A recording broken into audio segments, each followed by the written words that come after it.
கர்த்தருடைய நாமத்துக்கு ஸ்தோத்திரம் உண்டாவதாக. நம்மளுடைய வாழ்க்கையில் என்ன நடக்கும், எப்படி நடக்கும், நம்ம நல்லா இருப்போமா, ரொம்ப கஷ்டப்படுவோமா, வியாதி வருமா, எப்படியாக மாறுவோம் அப்படின்னு நமக்கு தெரியலை. இன்றைக்கி இருக்கிறோம், நாளைக்கு இருப்போமா, இன்றைக்கி சாயங்காலம் இருப்போமா, அடுத்த நாள் என்ன நடக்கும், அடுத்த மாதம் என்ன நடக்கும், ஒன்றுமே தெரியாத இதில் நாம் வாழ்ந்து கொண்டே இருக்கிறோம் இல்லையா?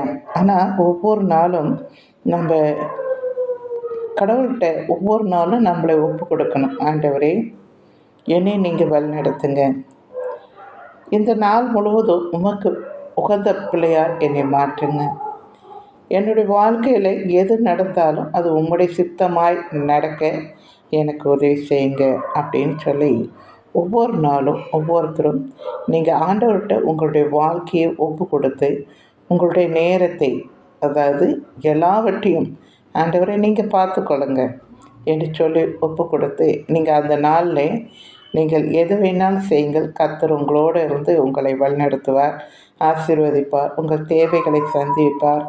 நீங்கள் போகும் இடங்களெல்லாம் உங்களுக்கு முன்னே போய் கோணல் அளவுகளை செவ்வையாக்குவார். கர்த்தர் உங்களுக்காக யாவும் செய்து முடிப்பார்.